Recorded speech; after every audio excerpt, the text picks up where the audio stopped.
serving the Republic of the Philippines for more than 75 years. Ito po ang Presidential Broadcast Service. Ang Pilipinas ngayon! Narito na ang pinakamainit na mga balita na nakalap sa bawat sulok ng bansa. Ihahatid sa bawat Pilipino saan man kayo sa mundo. Ang Pilipinas ngayon! Pakinggan ang bawat kaganapan sa bawat lalawigan. Ito ang Pilipinas ngayon!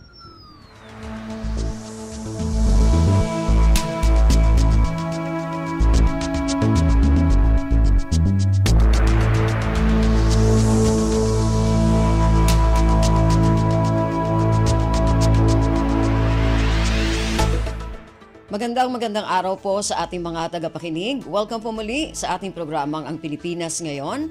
Napapakinggan po ninyo saan mang bahagi ng mundo sa pamamagitan ng ating himpilan, ang Radyo Pilipinas World Service ng Presidential Broadcast Service. Napapakinggan po tayo sa mga sumusunod na shortwave frequencies sa 9.960 MHz, 12.120 MHz at 15.190 MHz. Ako po si Ben Blones. Samahan po ninyo ako sa kabuuan ng ating programa ngayong araw na ito. Kapapalooban pa rin po ng ilan sa mga mahalagang balita mula dito sa ating bansa. Kasama na ang mga segmentong business, sports, showbiz at ang mga ulat mula sa iba't ibang rehiyon at lalawigan dito sa Pilipinas para sa ating regional news. Samantala, nais po namin kayong imbitahin na bisitahin ang ating Facebook page, ang Radyo Pilipinas World Service. Paki-follow, like at share na rin po. Antabayanan, sasa inyo na sa ilang sandali ang kabuuan ng ating programang Ang Pilipinas Ngayon. Kumpleto, detalyadong balitaan, di papahuli sa mahahalagang kaganapan. Kamustahin ang inang bayan, ang Pilipinas ngayon.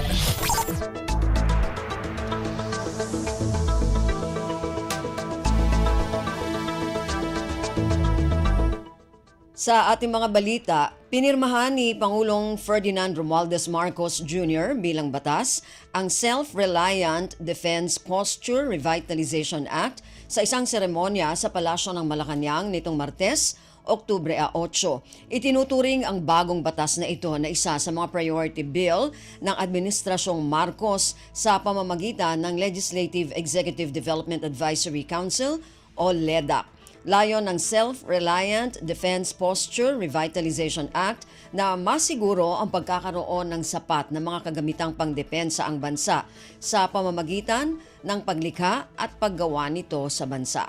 Narito ang kabuuang talumpati ni Pangulong Ferdinand Romualdez Marcos Jr. kaugnay sa naturang kaganapan.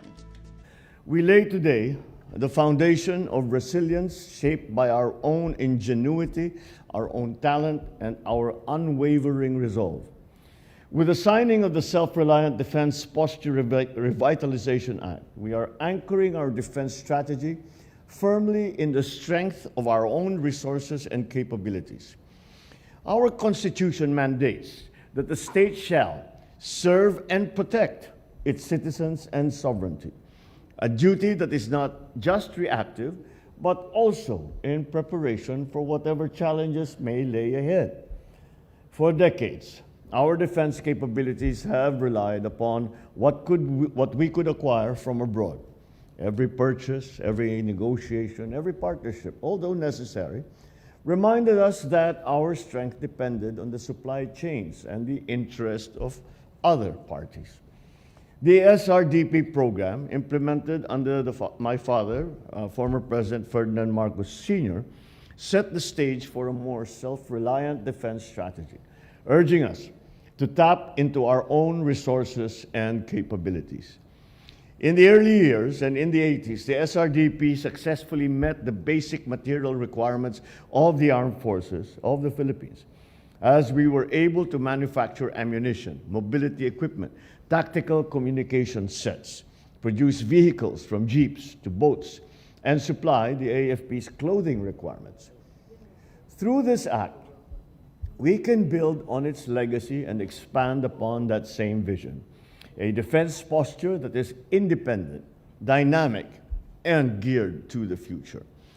This law goes beyond the development of weapons or equipment, as it seeks to create a framework that makes us less dependent, more resilient, better prepared. It is a commitment to a long-term growth trajectory for a national defense industry that will support the defense requirements of our country. It's a logical move forward for a country that finds itself at the fulcrum of geopolitical shifts and volatilities. At its core, this act is about cultivating a robust and sustainable national defense industry.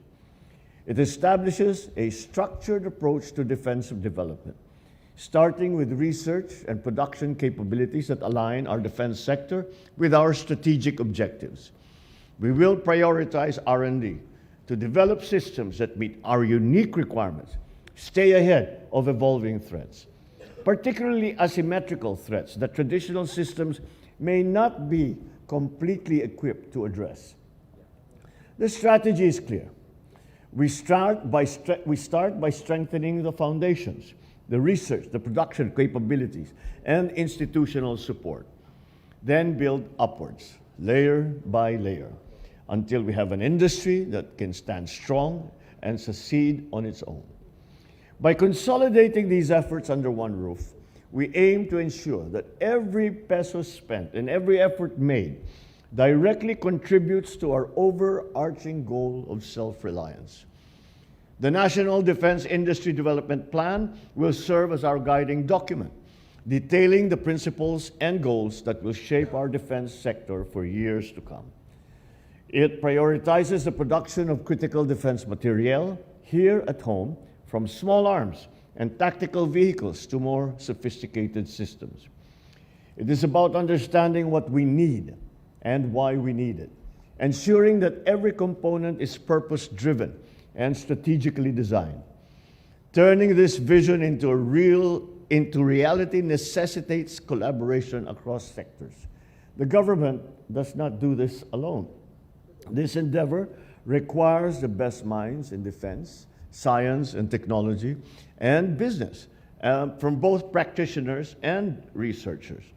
By establishing a clear framework to guide public-private partnerships, we are saying to local innovative councils, invention societies, universities, and other learning institutions, it is our chance to contribute to something greater, to help us protect the sovereignty and security of our nation. We will support these efforts through various means, from research grants to infrastructure assistance, because building a national defense industry is as much about enabling as it is about producing. The challenges we face today go far beyond traditional conflicts, and the need to develop technologies that will counter unconventional threats is more crucial than ever. Cybersecurity breaches, chemical attacks, radiological threats. These are more than hypothetical risks, but pressing realities. With this act, we are broadening our perspective on defense. We are not just looking at tanks and rifles. We are building capacities that address these unconventional dangers head-on. This means developing systems and strategies that are reactive and predictive, allowing us to stay a step ahead of those who wish harm to the Philippines. To foster innovation and the development of advanced defense equipment and systems, this law introduces a comprehensive incentive scheme for those who will choose to invest in defense technology and production. These incentives range from tax breaks to government-backed financing. Recognizing the importance of safeguarding the fruits of these efforts, this law prohibits the sale of defense material to private entities. This guarantees that the weapons, the equipment, and technologies that we build will never be turned against the very people that they were designed to protect. At this juncture, I once again would like to acknowledge the hard work of our legislators. We thank you for your determination to ensure the timely passage of this important bill. Your support to align this law with the administration's defense strategy while promoting self-defense reliance is truly commendable. To the private sector, it is an invitation to build an enduring defense industry To our esteemed research institutions, let your innovation shape our future and propel us towards self-reliance. To our armed forces, understand this. We pledge that the Filipino soldier will be bolstered by the ingenuity and the expertise of the Filipino innovator. So together, let us build a robust defense industry that enhances national security, strengthens defense capabilities, and reinforces economic growth. Let this law lead us to a truly self-reliant defense posture, one that reflects the spirit, the skill, and resilience of Filipino people. Thank you. Good morning. Mabuhay ang bagong Pilipinas. Pangulong Ferdinand Romualdez Marcos Jr. Pasada ng mga balita mula sa Pilipinas para sa mga Pilipino saan man sa mundo. Ang Pilipinas ngayon.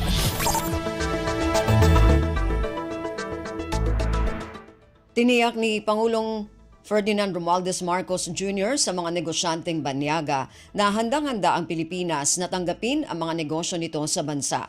Sa ginanap na Philippine-Korean Business Forum, sinabi ni Pangulong Marcos na marami ng business-friendly reform ang ipinatutupad ng pamahalaan. Kabilang anya dito ang pagpapaikli sa proseso at pagpapababa sa cost of doing business, kasabay ng pagpapalakas sa global competitiveness ng Pilipinas. Sa kabila ng mga reformang ito, sinabi ni Pangulong Marcos na patuloy ang gobyerno sa paghahanap ng paraan para mapaganda pa ang kalagayan ng kalakalan sa Pilipinas.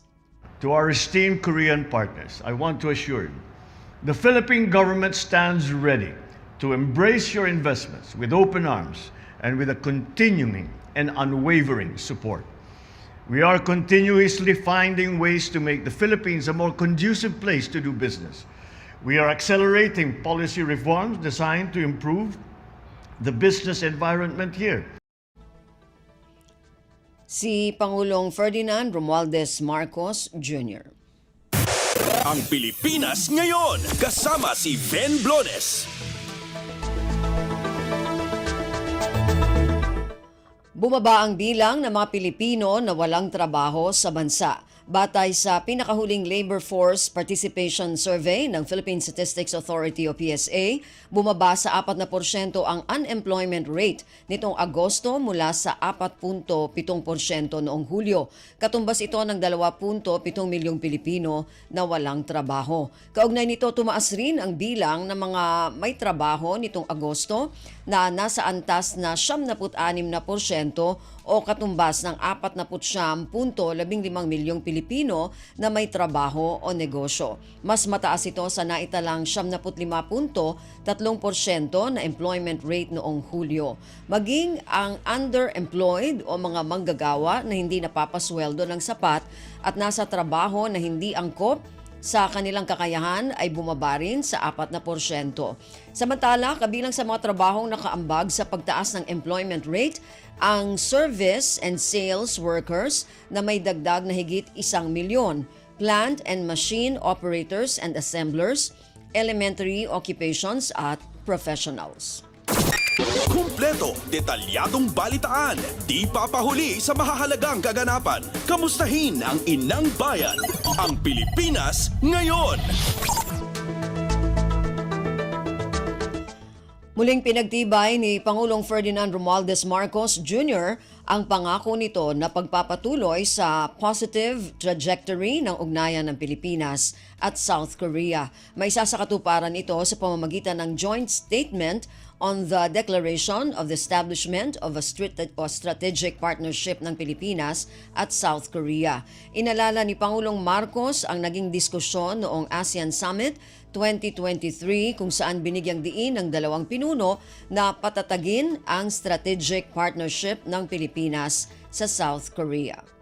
I am pleased to announce that the Philippines and the Republic of Korea have formally elevated our relations to a strategic partnership, adding further impetus to the strengthening and deepening of our cooperation in an increasingly complex geopolitical and economic environment. Si Pangulong Ferdinand Romualdez Marcos Jr. Pasada ng mga balita mula sa Pilipinas para sa mga Pilipino saan man sa mundo. Ang Pilipinas ngayon.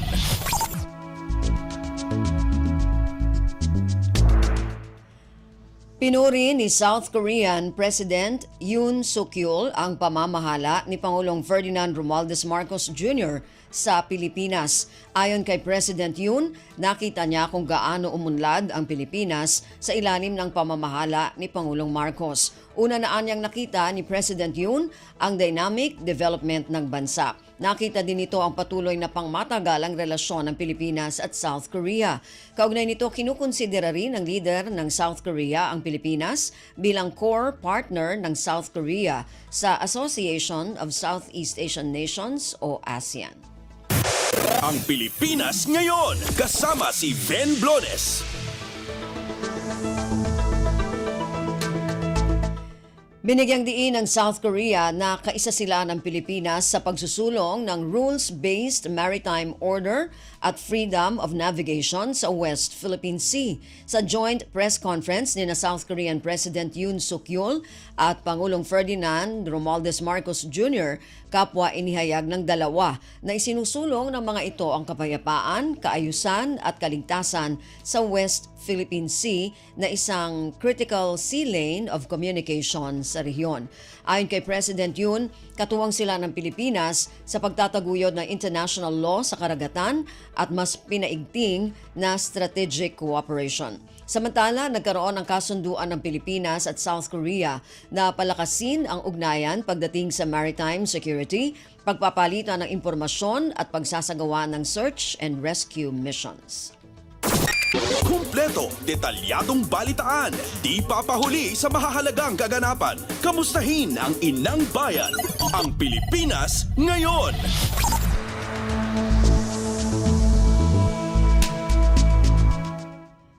Pinatatag na ugnayan ng Pilipinas at South Korea, pinuri ni House Leader Martin Romualdez. Ayon kay Romualdez, malaking bagay ang pagbisita ni South Korean President Yoon Suk-yeol at First Lady Kim Hyun-hee sa bansa.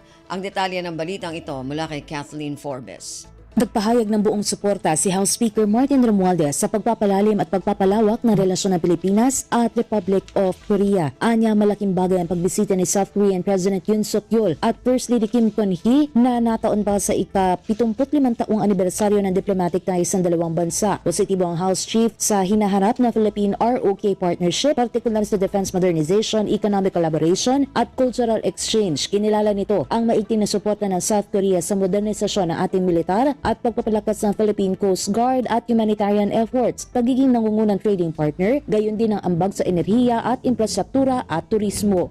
Makakaasaan niya ang South Korea ng patuloy na commitment mula sa Pilipinas, lalo na mula sa lehislatura para lalo pang mapalakas ang ugnayan ng dalawang bansa. Ito si Kathleen Forbes para sa Radyo Pilipinas. Pasada ng mga balita mula sa Pilipinas para sa mga Pilipino saan man sa mundo. Ang Pilipinas ngayon.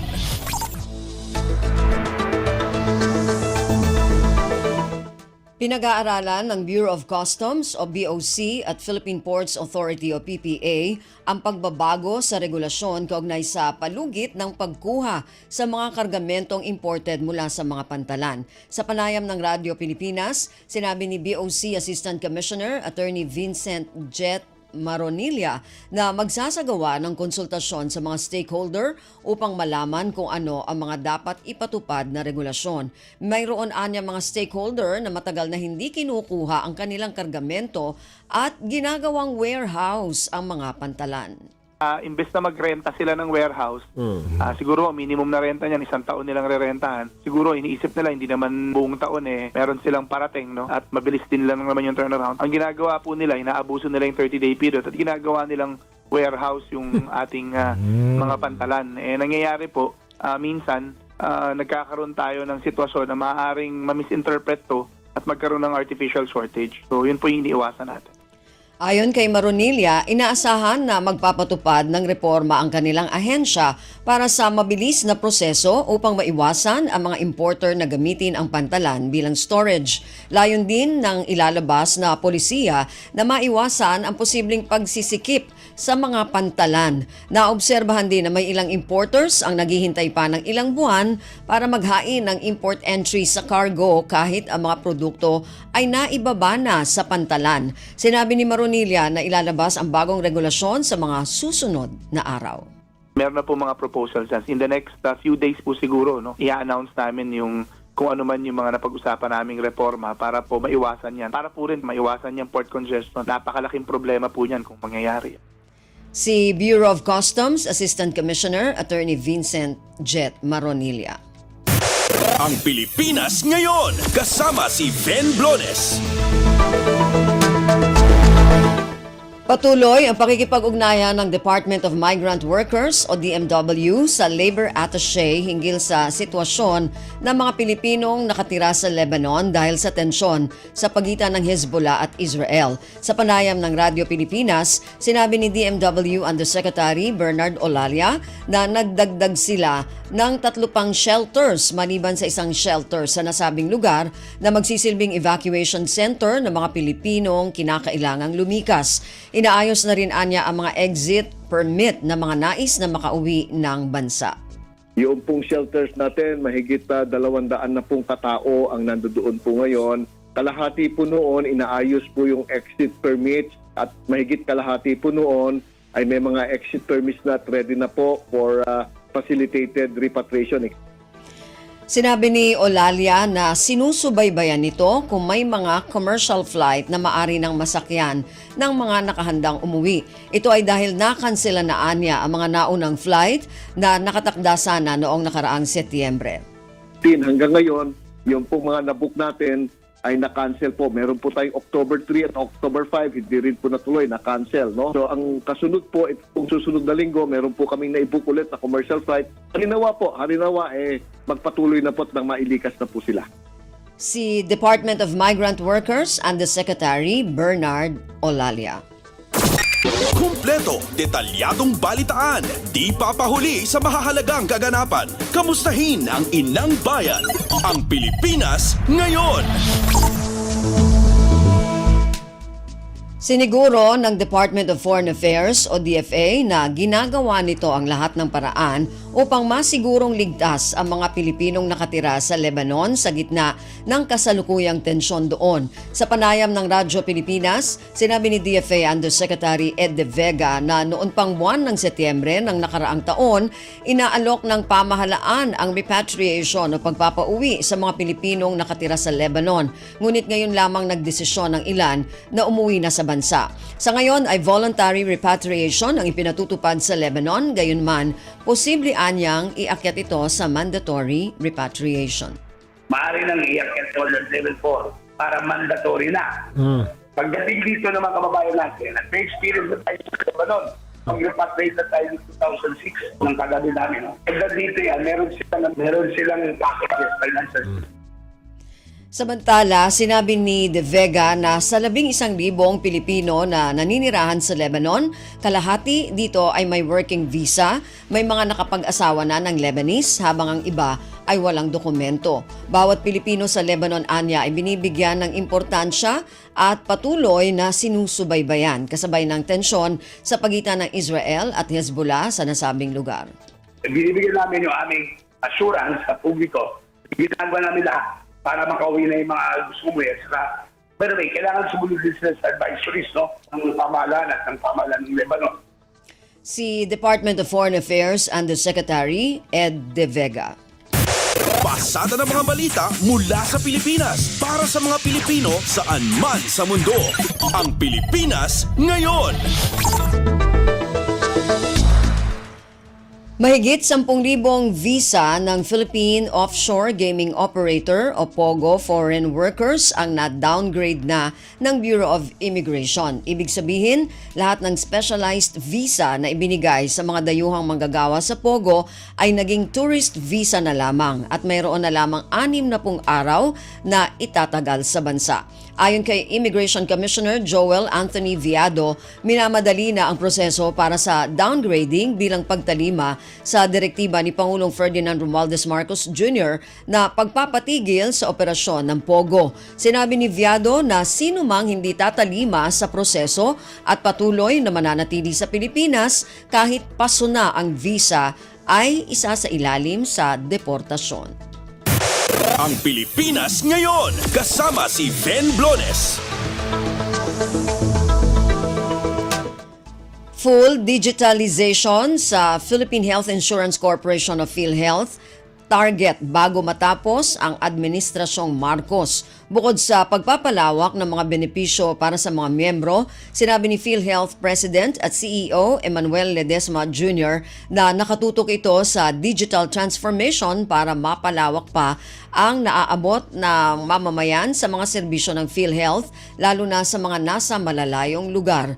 Ang detalye ng balitang ito mula kay Mary Ann Bastasa.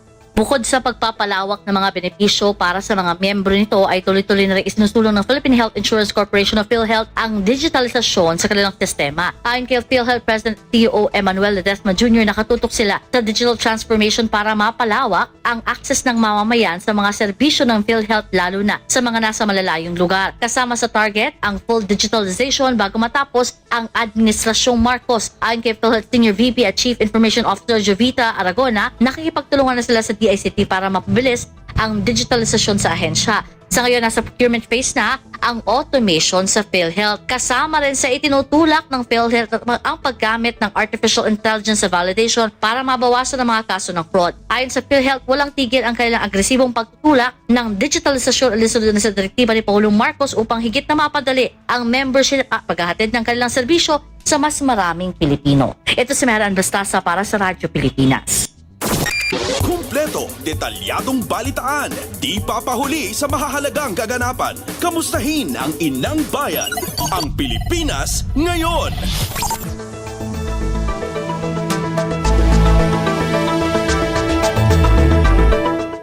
Yan po ang ilan sa mga pangunahing balita mula dito sa ating bansa. Samantala, antabayanan naman po ang mga balita mula sa iba't ibang rehiyon at lalawigan dito sa Pilipinas para sa ating regional news. Balita mula sa lalawigan sa bawat rehiyon ng ating bayan. Dito sa Ang Pilipinas Ngayon.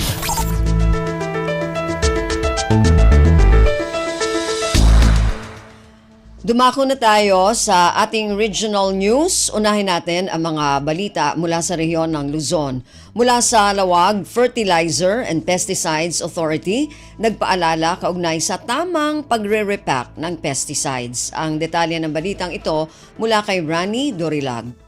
Saan nasinsinante agirepak kadigidi pesticidio boben kadigidi stakeholders. Dito itin pagamo ni Fertilizer and Pesticides Authority Region 1 OIC Supervising Agriculturist Melesio Choschos. Ito sa pang agrikultura program. Kunana masapol ang nakalisensya digidi pasilidad no agirepak kadigidi pesticidio ken natalged a pagidulinan tapno saan ang makadadail iti aglawlaw. Malaksit iti retoy saan laing nga repacking ti sakop ti FPA ngem agraman pa iti importation a kakoordinarda ti Bureau of Customs Distribution, Manufacturing wenno formulation, transport, panaglako ken panagusar ti pesticidio. Karaman paya kitain ti ahensya dagiti mosusara chemical para iti piggery ken poultry tapno may kat tinabangsit nga angot manipod kadagitoy. Manipod dito Radyo Pilipinas Lawag, Rani Dorilag para sa Radyo Pilipinas World Service. Balita mula sa lalawigan sa bawat rehiyon ng ating bayan. Dito sa Ang Pilipinas Ngayon.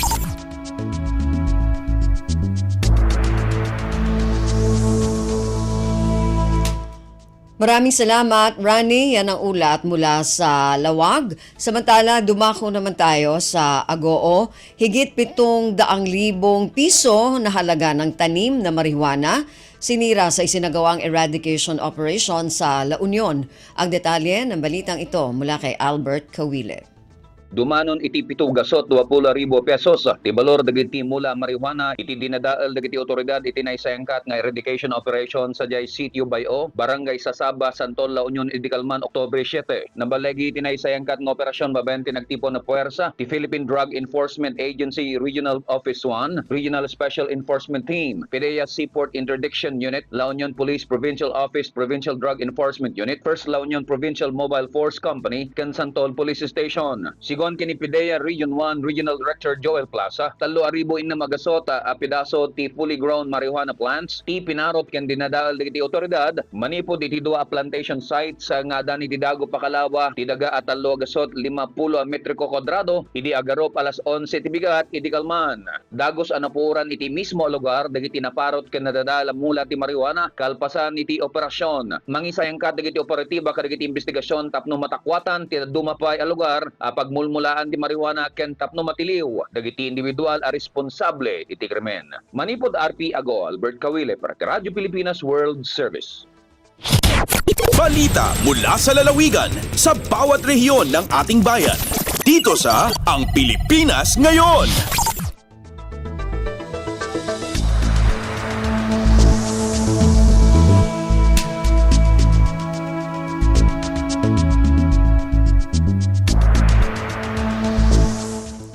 Maraming salamat, Albert. Yan ang ulat mula sa Agoo at kabuuan na ulat mula sa rehiyon ng Luzon. Dumako naman tayo sa rehiyon ng Kabisayaan mula sa Borongan. Congresswoman Maria Fe Abunda at ilan pang provincial candidates sa Eastern Samar naghain ng Certificate of Candidacy ngayong araw. Ang detalye ng balitang ito mula kay Pen Pomida. Nagsalawad niya Certificate of Candidacy hi Congresswoman Maria Fe Abunda para re-eleksyon hay katulong nga termino como representante hiton Lone District at Eastern Samar han Sabado Oktubre 5 hay larumhan partido lakas CMD. Yan ginupdan niya nag-uusaan nga bugto hi King of Talk Mr. Boy Abunda. Hapakikimang raw ha local media ginpatapod ni Boy Abunda aniya hulos nga suporta kandidatura hiton niya bugto. Samtang kakulup nga adlaw Oktubre 7 nagsalawad niya COC hi Arnold Glino Azura Independent pagka-congressman ug incumbent kinapunden Mayor Rafael Acebillas, pagka-gobernador ay larumhan partido Alliance for Barangay Concerns ABC. Nauna na nga nagsalawad hin COC para re-eleksyon incumbent Governor Ben Ivardoni ug Vice Governor Maricar Sison Gutisan upud an 8 nga mga kandidato pagka-board member han 1st ug 2nd district han probinsya. Tikang Radyo Pilipinas Borongan, inihipen Pumida para Radyo Pilipinas World Service.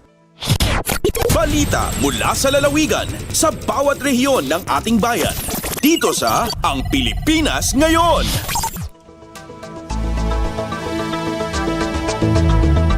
Maraming salamat, Pen. Yan na ulat mula sa Borongan. Samantala, dumako naman tayo sa Sogod. Philippine Statistics Authority sa Southern Leyte naghanda ng iba't ibang mga aktibidad bilang pagdiriwang ng National Statistics Month. Ang detalye ng balitang ito mula kay Al John Malot. Nakahanay na ang nagkadayang mga kalihukan sa Philippine Statistics Authority kun PSA Southern Leyte sa pagduyog sa ika-35 nga National Statistics Month nining buwan sa Oktubre. Nasayran nga lakip sa ipahigayo ng infographics training sa epektibong pagpresentar sa mga datos alang sa mga kawani sa lokal nga panggamhanan o ang statistical quiz bee nga magsukod sa kahibawok mahitungod sa statistics sa mga tinunan sa high school. Dugang pa, ilusad usab sa PSA Southern Leyte ang on-the-spot poster making contest alang sa mga tinunan sa high school. Diin sentro ang pagpakita sa kamahinungdanon sa statistics sa adlaw-adlaw nga kinabuhi. Gipirmahan niya itong tuig 1990 ang Presidential Proclamation No. 647 nagtagana sa buwan sa Oktubre matag tuig isip National Statistics Month nga tinguha ang pagpalambo sa kahibawog pagdaig sa importansya sa statistika sa nasod. Angayang masayran nga sa ulogon sa PSA Southern Leyte ang National Statistics Month sa pakigdambayayong sa Provincial Statistics Committee kun PSC Southern Leyte Chapter din alang sa karon nga tuig adunay temang Advancing Data and Statistics Through Digital Transformation, a Road to an Empowered Nation. Gikan sa Sogod Southern Leyte, Alzon Malo para sa Radyo Pilipinas World Service. Balita mula sa lalawigan sa bawat rehiyon ng ating bayan. Dito sa Ang Pilipinas Ngayon.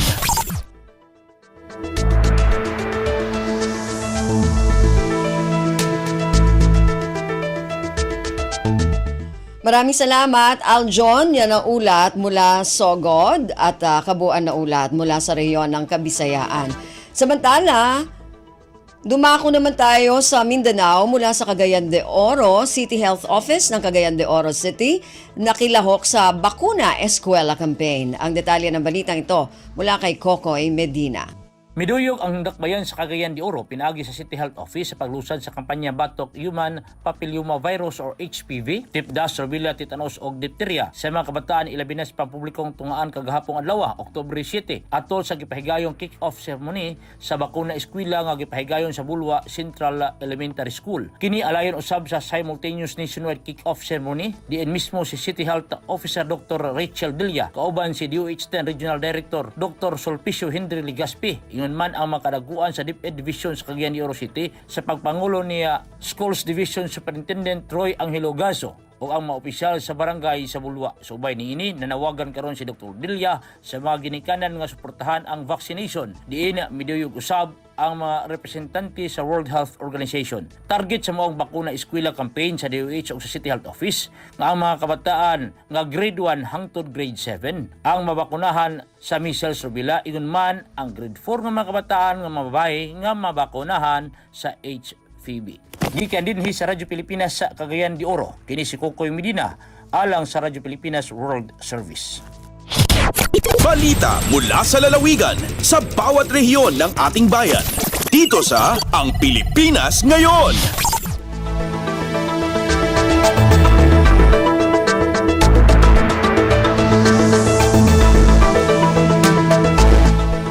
Maraming salamat, Kokoy. Yan ang ulat mula sa Cagayan de Oro. Samantala, dumako naman tayo sa Zamboanga.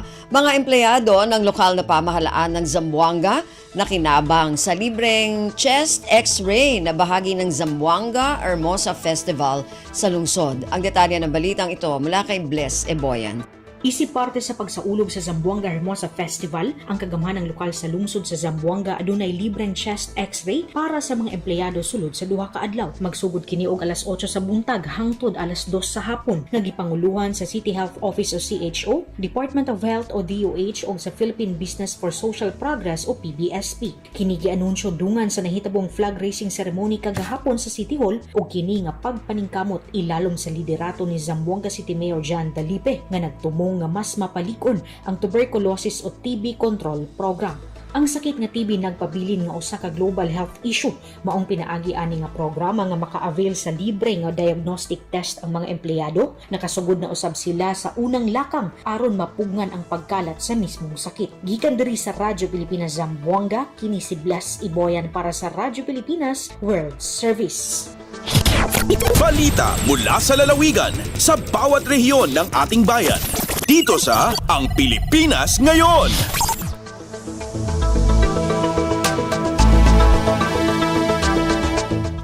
Maraming salamat, Bless. Yan ang ulat mula sa Zamboanga. Samantala, dumako naman tayo sa Iligan, United Iligan Party na nasa ilalim ng liderato ni Congressman Celso Rehencia. Nagtipon kaugnay ng kanilang COC filing para sa darating na halalan ng 2025. Ang detalye ng balitang ito mula kay Alwidad Bashir.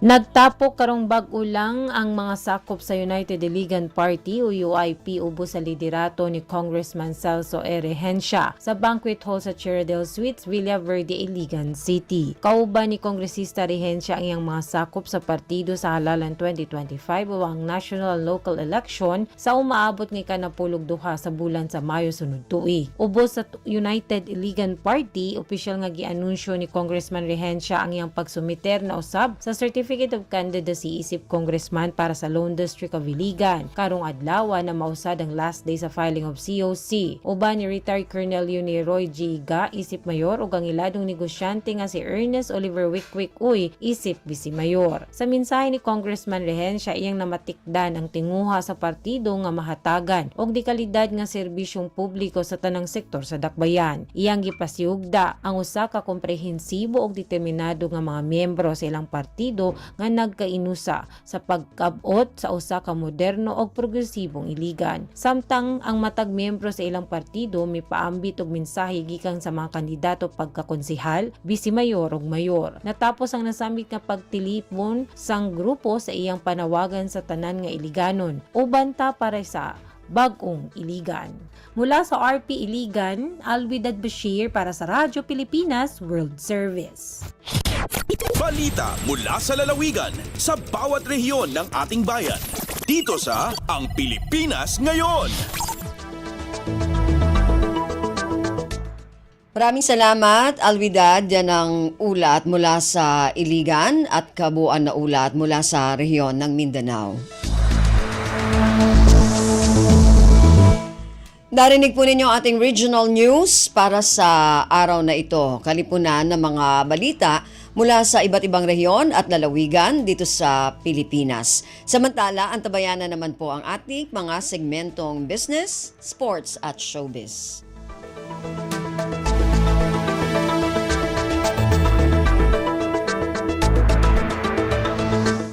Dumako na tayo sa ating mga segmento. Unahin natin ang ating balitang negosyo mula kay Stephanie Vicente. Lagay ng ekonomiya, kalakalan, negosyo at iba pa. Atin ang alamin dito sa Ang Pilipinas Ngayon. Magandang araw, narito tayong muli para sa segmentong Balitang Negosyo at Kalakalan. Naitala ng Bangko Sentral ng Pilipinas o BSP ang all-time high na Gross International Reserves o GIR sa buwan ng Setyembre. Higit na mas mataas ang 112.0 billion US dollars kumpara sa 107.9 billion US dollars sa nakalipas na Agosto. Ayon sa BSP, sapat na ito bilang external liquidity buffer o katumbas ng mahigit 8 buwan na halaga ng import of goods o kabayaran ng serbisyo at primary income. Katumbas din ito ng 6 na beses na short-term external debt base sa orihinal na maturity at 4.4 na beses ng residual maturity. Paliwanag ng BSP, ang month-on-month na GIR increase ay dahil sa foreign deposit ng national government sa BSP, gold holdings ng bansa kung saan mataas ang presyo ng gold sa international market at ang kita mula sa investment abroad. Samantala, tumaas din ang net international reserves o ang pagitan ng reserve assets ng BSP sa reserve liabilities. Ito ay tumutukoy sa utang ng bansa mula sa International Monetary Fund o IMF. Lagay ng ekonomiya, kalakalan, negosyo at iba pa. Atin ang alamin dito sa Ang Pilipinas Ngayon. Sa iba pang mga balita, suportado ng Joint Foreign Chambers of the Philippines o JFC ang batas na pinirmahan kamakailan ni Pangulong Ferdinand R. Marcos Jr. kung saan magpapataw na ng value-added tax o VAT sa mga digital services provider.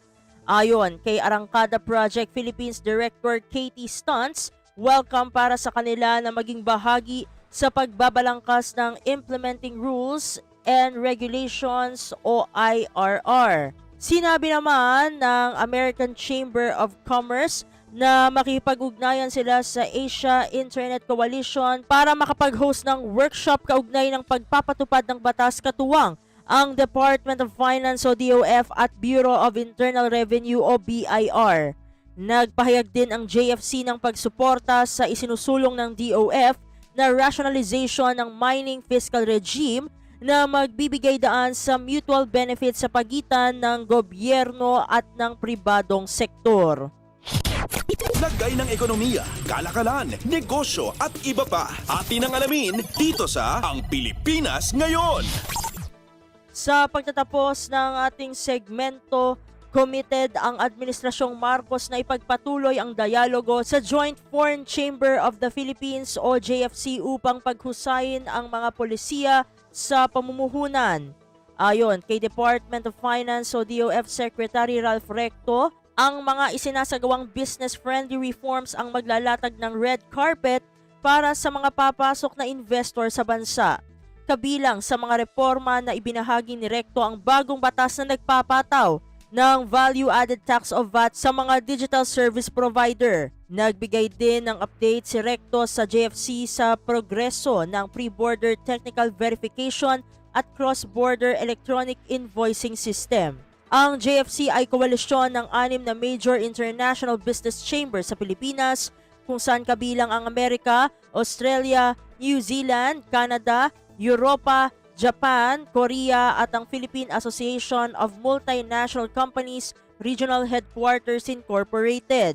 Ang naturang mga international chamber ay binubuo ng 2,000 kumpanya na may $100 billion na bilateral trade at $30 billion na investment sa ekonomiya ng Pilipinas. Lagay ng ekonomiya, kalakalan, negosyo at iba pa. Atin ang alamin dito sa Ang Pilipinas Ngayon. At dito na nagtatapos ang ating segmentong Balitang Negosyo at Kalakalan. Para sa Radyo Pilipinas World Service, ito si Steph Vicente. Muli, magandang araw. Lagay ng ekonomiya, kalakalan, negosyo at iba pa. Atin ang alamin dito sa Ang Pilipinas Ngayon.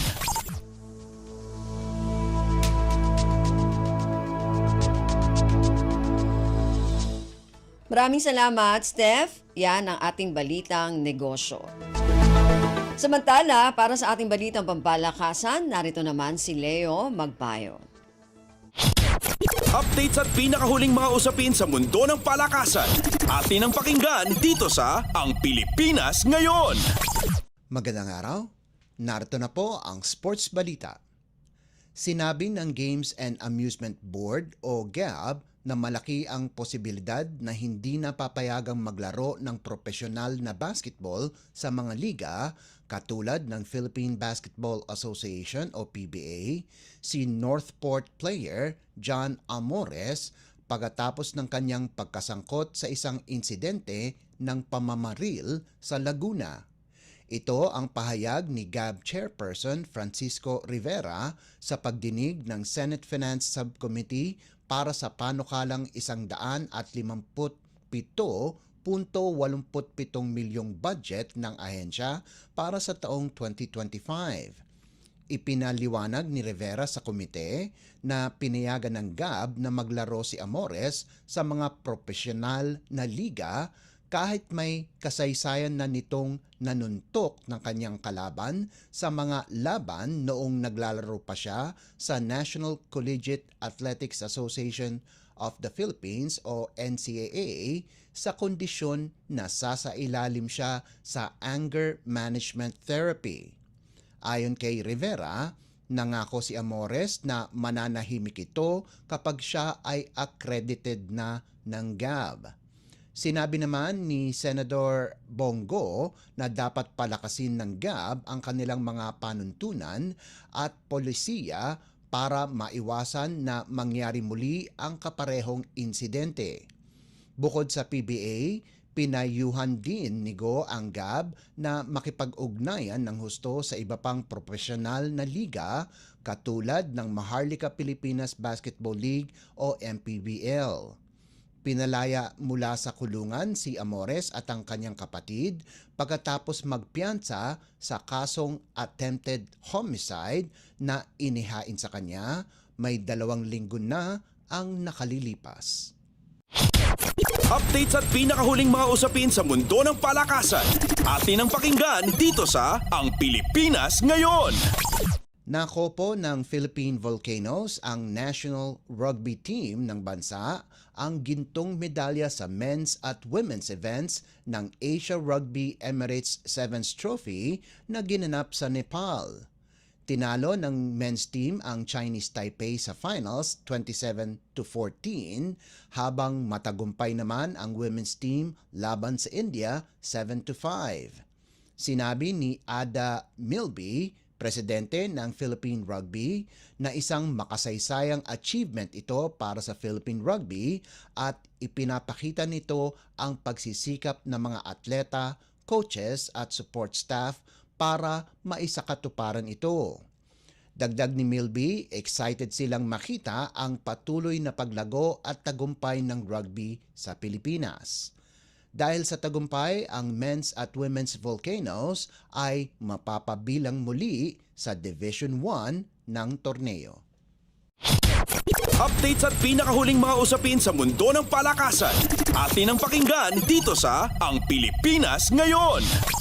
Hindi na tinuloy ng PBA ang kanilang plano na gawing dalawa ang import sa PBA Season 49 Commissioner's Cup at mananatili ito sa isang import kada koponan, subalit hindi na ipapatupad ang height limit. Inanunsyo nito ni PBA Commissioner Willie Marshall pagkatapos makipagsunduan ang Hong Kong Eastern sa naturang panuntunan ng PBA ukol sa mga imports. Sinabi ni Marshall na ang pagpartisipa ng Hong Kong Eastern bilang guest team sa kalagitnaan ng komperensya ay malapit ng maisakatuparan pagkalipas na magkasundo ang bawat panig at kailangan na lamang ng kontrata at formal na pirmahan ito para maging opisyal. Nagkaroon ng posibilidad na maging dalawa ang import sa Commissioner's Cup ng PBA dahil sa pagpartisipa ng Hong Kong Eastern sa East Asia Super League o EASL na gumagamit ng dalawang import. Ayon sa panuntunan, para sa mga PBA imports, ang orihinal na import na pinili ng koponan ay pwedeng mailagay sa reserve list at pwedeng maging aktibo muli, subalit isang beses lamang ito pwede gawin. Kapag napalitan ito ng ikalawang beses, ay hindi na ito pwedeng muling maglaro sa koponan. Ibinunyag din ni Marshall na gusto ni Hong Kong Eastern owner Frankie Yao na maging guest team sila sa loob ng 2 season na may posibilidad na gawin ang ibang laro ng PBA sa kanilang bansa. Updates at pinakahuling mga usapin sa mundo ng palakasan. Atin ang pakinggan dito sa Ang Pilipinas Ngayon. At yan ang pinakahuling balita sa larangan ng palakasan. Para sa Radyo Pilipinas World Service, ito po si Leo Magpayo. Magandang araw. Updates at pinakahuling mga usapin sa mundo ng palakasan. Atin ang pakinggan dito sa Ang Pilipinas Ngayon.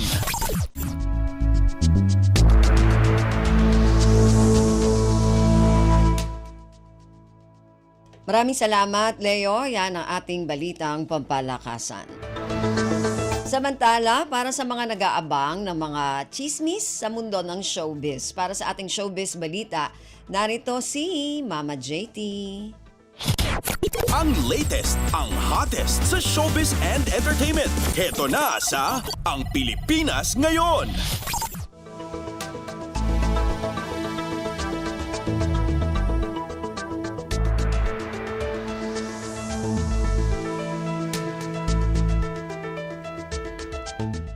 Magandang araw sa ating mga chismoso at chismos ang nag-aabang ng mga trending na balita sa mundo ng showbiz. Ito na ang ratsyada ng mga chika. Una sa ating storya, pinabulaanan ng award-winning TV host, actress at queen of all media na si Kris Aquino ang kumalat na balita na ikakasal na raw ang queen of all media sa bago niyang boyfriend na si Dr. Michael Padlan na isa sa mga doktor ng Makati Medical Center.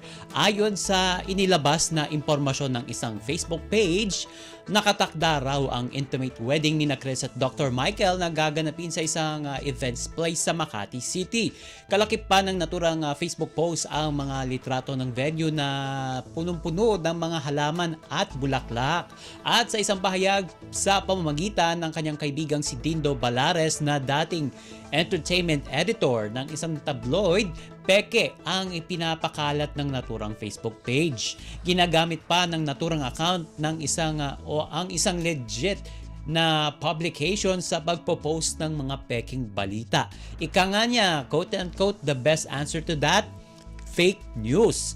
At dagdag pa ng TV host actress, the best answer to that fake news is how can your panganay who has adult onset asthma and has publicly admitted to having chronic spontaneous urticaria and is currently undergoing treatment that makes her extra sensitive to direct sunlight exposure, and as you yourself sobrang allergic ako sa mga dahon ng puno. Yan yung kanyang chat doon sa kaibigan niyang tabloid editor.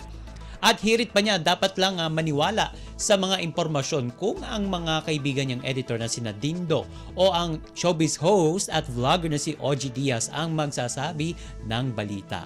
Nasa Pilipinas ngayon ang Queen of All Media upang sumailalim sa iba't ibang treatment para sa kanyang autoimmune diseases.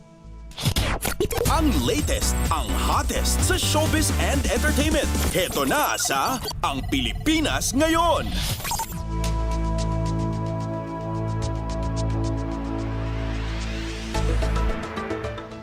Sa iba pa nating chika for today, election season is almost here at ramdam na ito sa mundo ng showbiz dahil bumuelta ang aktres at asawa ni Luis Manzano na si Jessie Mendiola sa mga bumabatikos at humuhusga sa ginawang paghahain ng kandidatura ng TV host na si Luis Manzano bilang Vice Governor ng probinsya ng Batangas.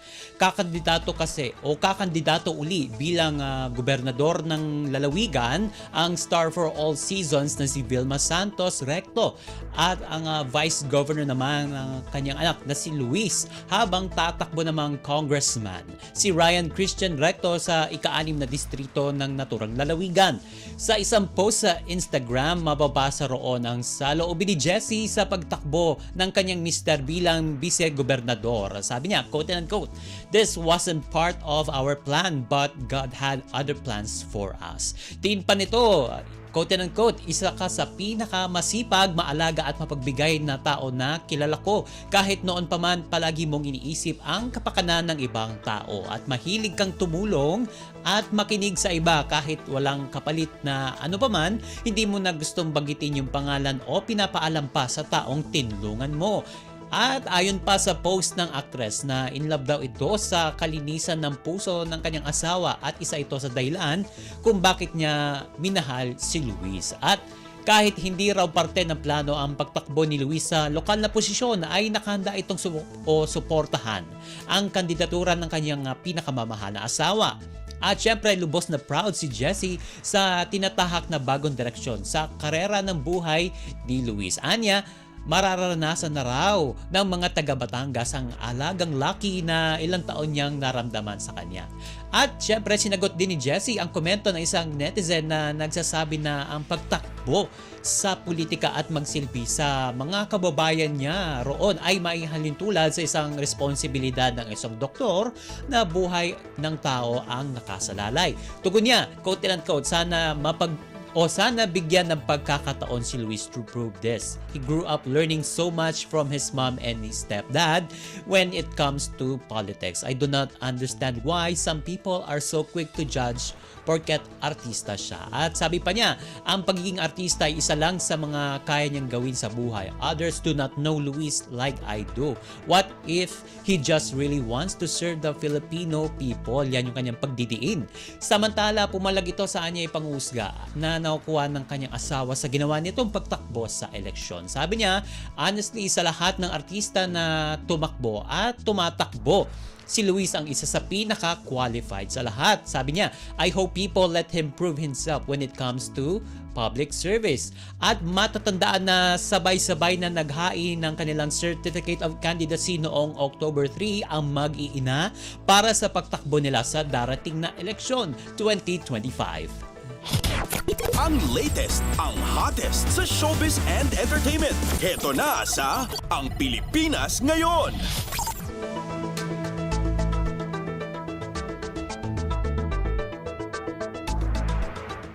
At sa uli nating chika for today, tila gumaan ang pakiramdam ng aktres na si Casey Concepcion matapos ang matagumpay na concert ng kanyang mga magulang na sina Gabby Concepcion at Sharon Cuneta. Ayon kay Casey, iba ang pakiramdam na nagkakasundo ang mga magulang. Sabi niya, quote and unquote, iba pa rin ang feeling kapag magkasundo yung mga magulang mo. Maganda yung feeling for me. At saad pa ni Casey, mahal niya ang kanyang mga magulang at inihirit pa nito, quote and unquote, it is a good example sa buhay ko. Itong parents ko na di nagsasama pero nakakagawa pa ng magandang bagay sa buhay nila. At masaya rin ang anak ni na Shawi at Gabi dahil muling nagkatrabaho ang mga magulang nito at nakakapagbigay pa sila ng inspirasyon sa iba. Anya, quote and unquote, it talks about friendship forgiveness. Di porket naghiwalay ibig sabihin kailangan magkaaway.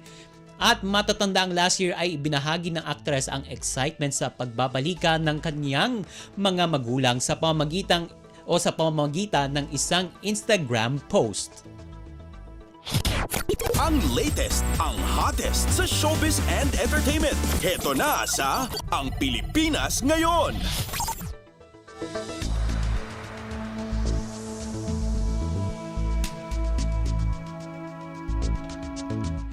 At wala na tayong sapat na oras para sa ating balitang artista. Maraming salamat mga ka-chismis sa pakikinig sa aking mga chika for today. Ako po si Mama JT para sa Radyo Pilipinas World Service. Ang latest, ang hottest sa showbiz and entertainment. Heto na sa Ang Pilipinas Ngayon.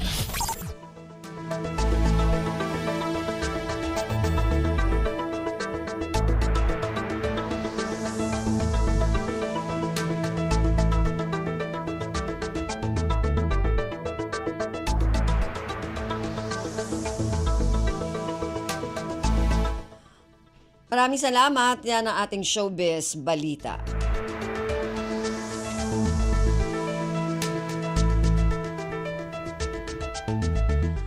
Narinig po ninyo ang kabuuan ng ating programa Ang Pilipinas Ngayon. Magpapasalamat muna tayo sa mga nakasama natin sa ating programa ngayong araw na ito. Sa ating technical side, kina Milo Jonella, Susan Aizon at Anthony Pimentel.